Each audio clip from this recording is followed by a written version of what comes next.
자, 그러면 이어서 마이크로 패셋 모델이라는 게 뭔가에 대해서 한번 설명을 시작해 보도록 할게요. 자, 제가 위쪽에 이제 주의하고 자료의 후반부에 이르기 전까지는 폼라이팅 공식을 잊어버리세요. 폼라이팅 모델에 대입해서 생각하면 오히려 헷갈릴 수 있습니다. 라고 적어 놨습니다. 그리고 이거는 제 경험이에요. 제가 이 PBR 내용을 처음에 이제 공부를 할 때 그 기존에 우리가 알고 있었던 폼라이팅 모델의 뭐 어떤 계산 방식하고 이렇게 대응시켜서 생각을 해 보려고 하니까 더 헷갈리더라고요. 네, 그래서 그냥 지금 여러분들이 어떤 특정한 저 뒤쪽에 가기 전까지는 그냥 물리 공부하는 거다 라고 생각을 하고 그냥 쭉 한번 들어주시면 될 것 같아요. 좋습니다. 자, 그러면은 요 미세면 모델, 마이크로 패셋 모델에 대해서 설명을 드릴게요. 아까 말씀드렸듯이 얘는 이제 PBR이 기반으로 하는 첫 번째 이론이고요. 그냥 생각을 해보세요. 여러분 주변에 지금 놓여있는 무슨 물체건 간에 뭐 여러분들 책상이건 아니면 제 앞에 지금 종이컵이 있는데 종이컵이건 뭐 플라스틱 컵이건 종이건 그거를 현미경으로 아주 뭐 어떤 스케일인지 모르겠지만 아주 가까이 들여다본다고 생각을 해봅시다. 그래서 아주 작은 스케일에서 생각을 해보면은 자, 그 물체에는 표면에 굴곡이 있을 거예요. 그렇죠?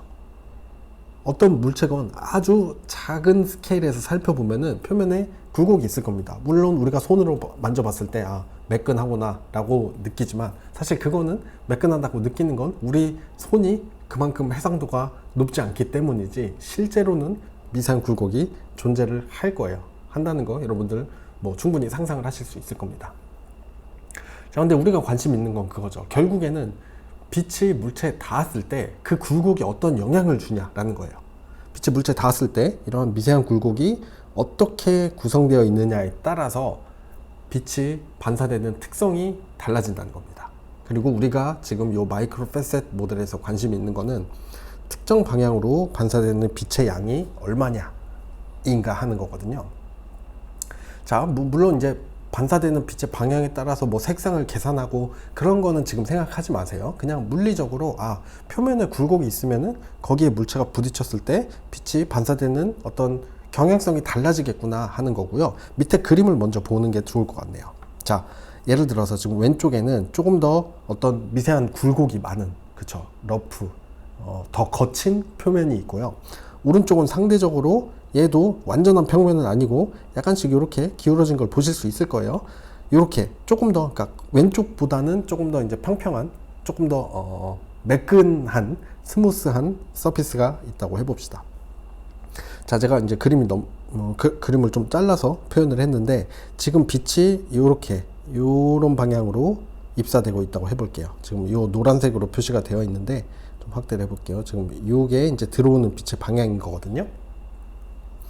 자, 그렇게 생각을 해보고 그림이 좀 복잡하니까 일단 화살표는 지울게요. 자, 그렇게 빛이 들어오고 있을 때 지금 요 왼쪽에 있는 러프 서페이스 같은 경우에 봅시다. 만약에 물체 표면에 이렇게 굴곡이 많이 있으면은 빛은 동일한 방향으로 들어오지만 그 표면에 빛이 닿아서 반사되는 방향을 생각을 해보면은 굴곡이 많기 때문에 지금 제가 요 파란색 화살표들로 그리는 것처럼 이 반사되는 빛이 온갖 방향으로 다 분산이 되어 있을 거예요. 그쵸? 반면에 오른쪽에 있는 이 매끈한 표면 같은 경우에는 약간씩 기울어져 있긴 하지만은 대부분 어떤 한 방향으로 빛이 반사될 겁니다. 제가 보기 쉽게 파란색으로 그려놨으니까 이 파란색 화살표를 가지고 설명을 해볼게요. 약간씩 다를 수 있지만 어쨌든 어떤 동일한 방향으로 대부분 많이 반사가 될 거라는 거죠. 자, 이게 중요한 거예요. 우리가 미세면 모델을 사용을 하는 이유는 표면이 부드럽냐 아니면은 거치냐에 따라서 이러한 반사 특성을 계산을 해서 어딘가에 사용을 하겠다는 겁니다. 자, 그러기 위해서 우리가 이 표면이 거치냐 부드럽냐 매끈하냐 라는 거를 PBR에서는 뭘 가지고 설정을 하냐면 제가 빨간색으로 표시해 놓은 이 러프니스라는 값이에요. 자, 얘가 이제 굴곡의 정도를 표현을 하는 거고 0에서 1 사이의 값이거든요. 자, 정확하게 의미적으로 이야기를 하자면 미세면이 특정 방향, H 방향인데 특정 방향으로 정렬된 정도를 통계적으로 나타내는 겁니다. 의미적으로는 어렵지 않은데 제가 이제 정확하게 쓰려고 이렇게 특정 방향, 정렬된 정도, 통계적이라고 써서 조금 어렵다고 느끼실 수 있을 것 같아요. 근데 사실 같은 얘기거든요. 자, 일단은 요 특정 방향 먼저 생각을 해볼게요. 이 특정 방향 뒤에 장에서 설명을 할 건데, 일단은 이 H라는 벡터가 요렇게 되어 있다고 합시다. 자, 지금 여기 굵은색 화살표로 아래 두 그림에서 굵은색 화살표 표시한 얘가 H 벡터예요. 제가 어떻게 정의되는지 모르겠는데 일단 H 벡터가 저런 방향이라고 해봅시다.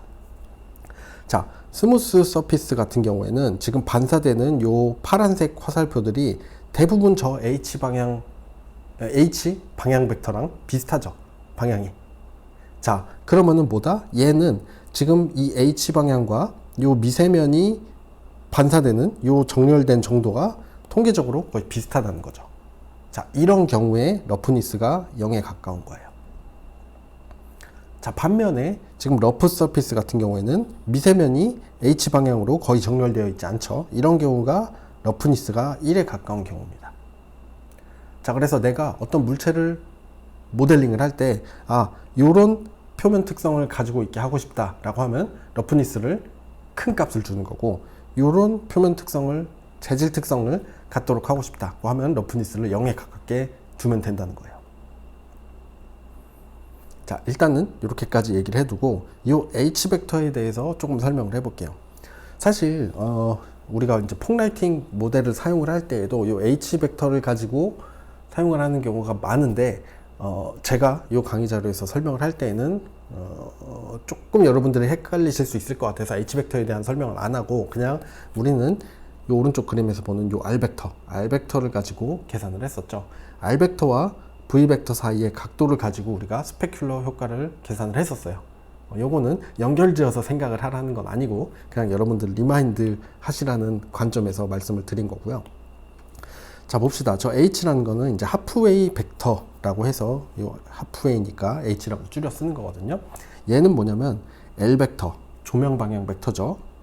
V 벡터, 뷰 방향 벡터죠.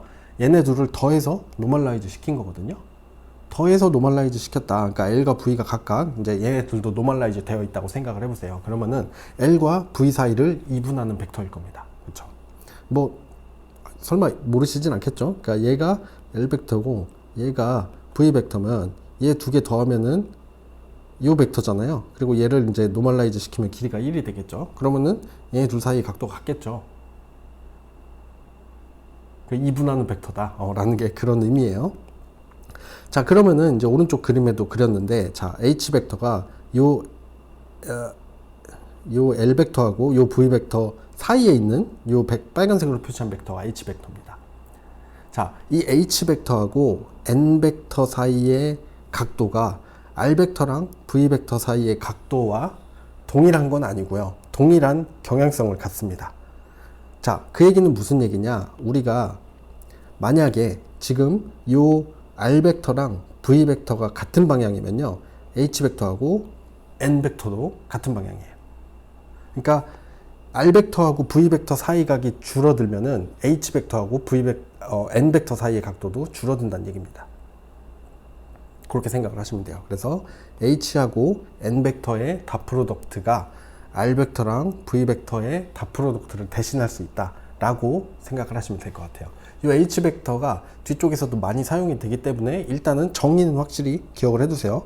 L 벡터하고 V 벡터 사이의 벡터다라는 거 기억을 해두시면 될 것 같고요. 자, 그러면은 이제 여기가 아마 마이크로패셋 마지막 내용일 것 같은데, 그쵸? 네, 그냥 직관적으로, 그러니까 물리적인 거, 뭐 어떤 복잡한 계산을 떠나서 요거를 여러분들이 기억하고 계시면 될 것 같아요. 실제 이제 예제를 가지고 보는 거죠. 아까 이제 요 아래 그림 초반 부분에서 에너지 보존 법칙 설명하면서도 보여드렸었는데, 요 가장 극단적인 케이스, 자, 요렇게 표면이 매끈한 경우하고 표면이 거친 경우, 요 두 경우를 가지고 한번 생각을 해봅시다. 자, 표면이 매끈한 경우로 한번 생각을 해볼게요. 자, 마이크로 페셋이라는 거, 미세면이라고 했죠. 그러면은 실제로 지금 요런 구가 있는데요. 이 구에 지금 이렇게 하이라이트 되어 있는 이 부분을 엄청 확대를 해봅시다. 현미경으로 확대를 해볼게요. 자, 그러면은 우리 눈에 저 미세면이 보이진 않지만은 실제로 이 구가 요 미세면이 지금은 얘는 이제 매끈한 구이기 때문에 굉장히 이렇게 표면이 고른 상태일 거예요. 자, 실제로 미세면은 저런 고른 상태이지만은 실제로 우리가 화면에 이 구를 표현을 할 때에는 어떤 한 픽셀로 얘가 표시가 될 겁니다. 자, 얘가 이제 프래그먼트 A라고 해보죠. 저 하이라이트가 되어 있는 부분이 프래그먼트 A라고 해볼게요.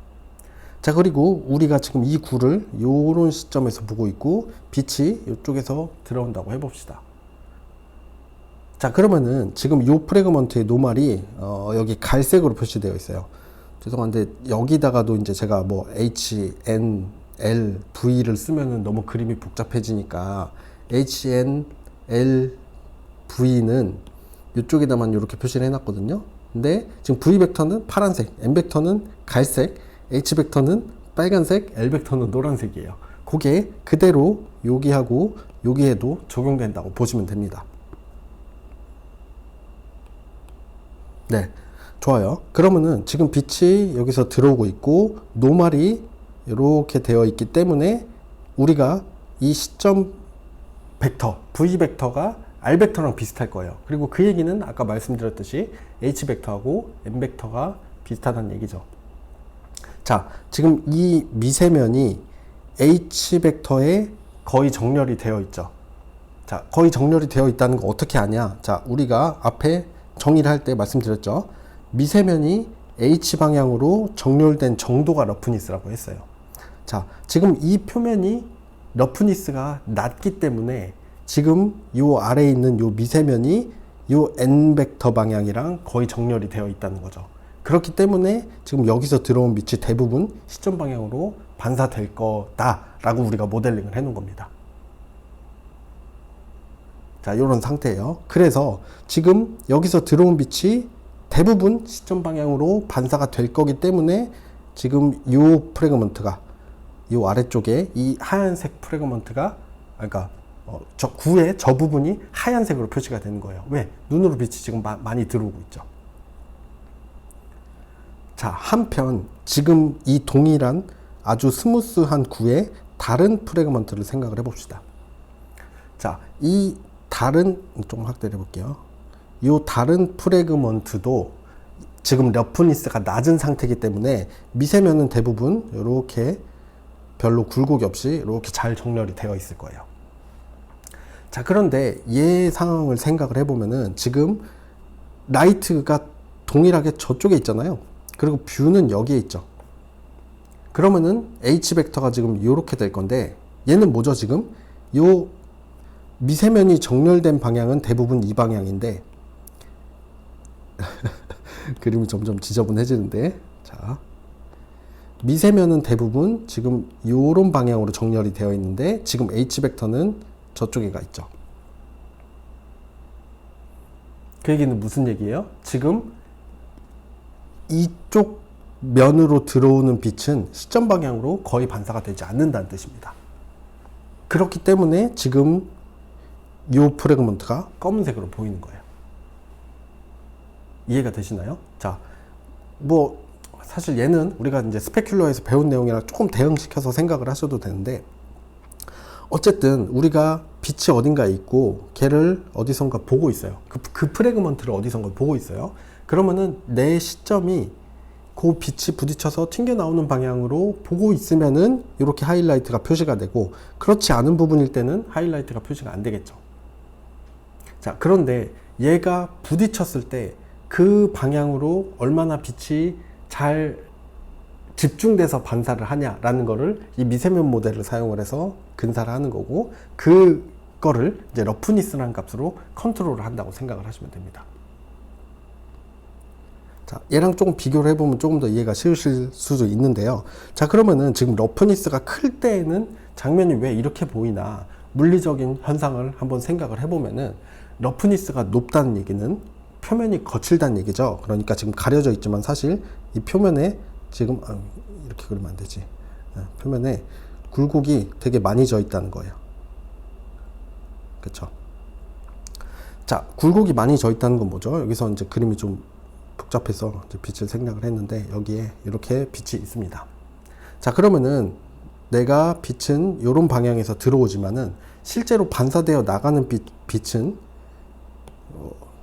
색으로 그려보면 이렇게 여러 방향으로 분산될 수 있다는 거죠. 정렬된 정도가 낮기 때문에. 자, 그렇기 때문에 사실은 우리가 디퓨즈에서 얘기를 했던 것처럼 이 표면을 여기서 보나 반대죠. 여기서 보나 내 눈에 들어오는 빛의 양이 크게 차이가 나지 않는다는 거예요. 빛이 분산되기 때문에. 빛이 분산되는 이유는 뭐다? 미세면 표면 모델에 의해서 지금 요 물체의 표면에 굉장히 굴곡이 많이 져 있기 때문이죠. 자, 그렇기 때문에 지금 이 물체 같은 경우에는 다시 빨간색으로 가서 요 프래그먼트나 시점을 여기서 봐도 어쨌든 얘도 빛이 다양한 방향으로 막 반사가 될 거기 때문에 결국에 내 눈에 들어오는 이 시점 A에 들어오는 빛의 양은 비슷하다는 겁니다. 그렇기 때문에 지금 요 프래그먼트도 그냥 회색이고 요 프래그먼트도 회색이 된다는 거예요. 자, 앞에서 배웠던 내용들이랑 저도 말하다 보니까 막 조금 더 설명을 자세하게 하기 위해서 막 이어서, 그러니까 엮어서 설명을 했는데, 결국에는 이제 디퓨즈하고 스페큘러라는 거를 생각을 해보면은 걔네들이 왜 일어나냐, 결국에는 물체 표면이 러프하냐 스무스하냐에 달려 있다는 거죠. 그래서 스무스한 경우에는 내가 보는 시점에 따라서 이게 아주 많이 빛이 반사될 수도 있고 거의 전혀 반사가 안 될 수도 있는 거고요. 만약에 걔가 러프하다면은 모든 방향으로 막 빛을 반사를 할 거기 때문에 그 물체를 어디에서 보던지 간에 비슷한 색깔로 보일 거다라는 이런 현상을 우리가 예상을 모델링을 할 수가 있다는 겁니다. 그래서 제가 글씨로는 자세히 써놨는데 뭐 직관적 이해라고 했죠. 이제 저는 이렇게 직관적으로 이해를 하니까 좀 미세면 모델이 조금 더 이해하기가 편했는데 여러분들 어떠신지 모르겠네요. 네. 그래서 최대한 설명을 해봤는데 잘 이해가 안 되시면은 좀 질문을 남겨주시고, 저도 이제 이 내용은 처음 집어넣는 내용이기 때문에 조금 설명이 부족한 부분이 있을 수 있습니다. 그러면은 충분히 질문을 해주셔서 제가 이런 부분이 좀 이해가 어려웠구나 하는 것들을 내년에는 또 이제 더 개선을 할 수 있도록 좀 피드백을 많이 남겨주셨으면 좋겠어요.